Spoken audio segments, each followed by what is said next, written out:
नमस्कार, मी शाहिद खेरटकर सह्याद्री समाचार मध्ये आपल्या सर्वांचं स्वागत करतो। पाहूयात एक विशेष बातमी।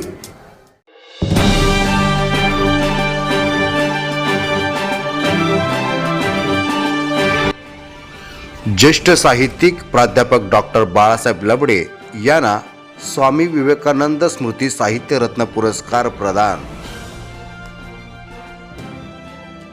स्वामी विवेकानंद ग्रामविकास मंडळ पलूस आणि महाराष्ट्र साहित्य परिषद पुणे शाखा पलूस यांच्या संयुक्त विद्यमाने ज्येष्ठ साहित्यिक चंद्रकांतजी वानखडे यांच्या अध्यक्षतेखाली 34वे ग्रामीण साहित्य संमेलन संपन्न झाले।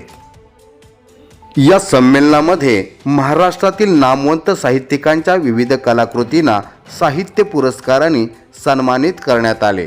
यामध्ये डॉक्टर बाळासाहेब लबडे यांच्या शेवटची लाओग्राफिया या कादंबरीला साहित्य रत्न पुरस्कार देऊन सन्मानित करण्यात आले। प्राध्यापक डॉक्टर बाळासाहेब लबडे यांनी आजवर आपल्या लेखणीतून अनेक साहित्यकृती साकारलेल्या आहेत। त्यांच्या प्रत्येक साहित्यकृतीला वाचकांकडून भरभरून प्रतिसाद मिळत आहे आणि त्याचबरोबर महाराष्ट्रातील नामवंत समीक्षकांनी देखील त्यांच्या लेखनाबद्दल भरभरून असे कौतुक केलेले आहेत। आजवर डॉक्टर बाळासाहेब लबडे यांच्यावरती पुरस्कारांचा वर्षाव झालेला आहे आणि त्यात या आणखी पुरस्काराची भर पडलेली आहे।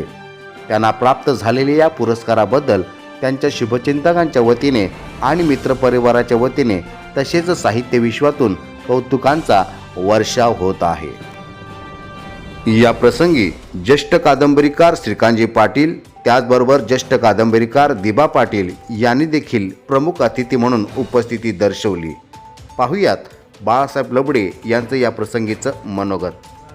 अध्यक्ष प्रसिद्ध कवी चंद्रकांत वानखेडे सर आणि या संमेलनाचे आयोजक स्वामी विवेकानंद ग्राम विकास मंडळ पलूस आणि महाराष्ट्र साहित्य परिषद पुणे शाखा पलूस यांच्या उपाध्यक्षा असलेल्या वासंतीताई मेरू मॅडम, त्याचबरोबर अध्यक्ष आणि इतर सर्व पदाधिकारी। सर्वात प्रथम मी जो बोलायला उभा आहे तो सर्वांच्या पुरस्कारार्थींच्या वतीने आहे। त्याच्यामुळे आपण या संस्थेच्या वतीने जे सर्वांना सन्मानित केलेलं आहे त्याच्यामध्ये सर्व प्रकारचे वाङ्मय प्रकार आहेत, चरित्र आहे, कादंबरी आहे, वैचारिक आहे, कविता संग्रह आहे। सर्व प्रकारच्या कलाकृतींना सन्मानित केलेलं आहे। या सर्वांच्या वतीनं मी आयोजक संस्थेचे मनापासून आभार मानतो सर्वांच्या वतीने।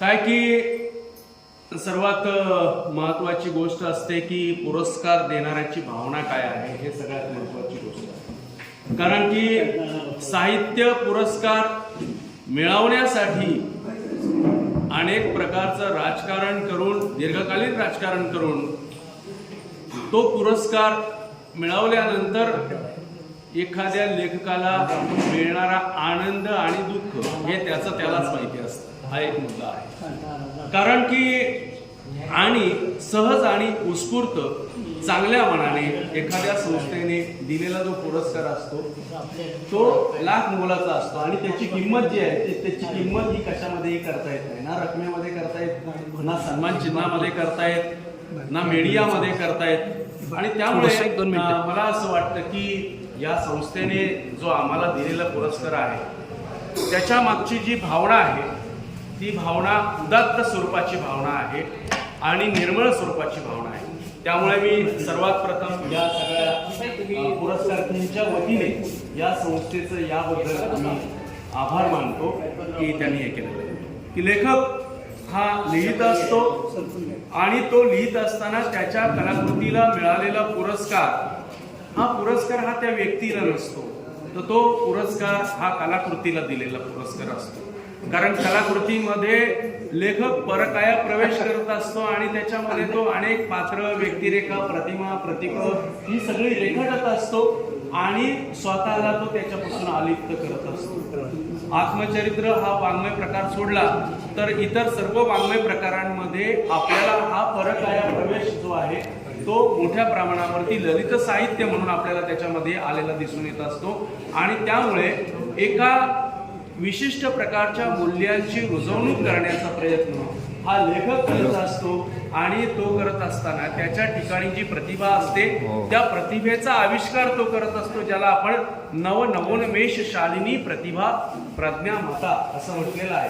नवीन नवीन उन्मेष प्रकट करण्याचा धर्म म्हणजे प्रतिभा असते किंवा अपूर्व वस्तू निर्माण क्षमा प्रज्ञा प्रतिभा असं म्हटलं की लेखकाच्या ठिकाणी नवीन नवीन प्रकारचं जे अपूर्व आहे की जे कधी निर्माण झालेलं नाही अशा प्रकारचं निर्माण करण्याची जी प्रतिभा असते ती प्रतिभा लेखकाजवळ असावी लागते. प्रतिभा आणि कारागिरी याच्यामध्ये फरक असतो. म्हणून आता स्फूर्तीचा प्याला काठोकाठ भरू द्या, फेस फसफसा उतू जाऊ द्या असं केशवसुतांनी जे म्हटलेलं आहे त्या प्रतिभेला भरती आल्यानंतरच कलाकृती निर्माण होत असते.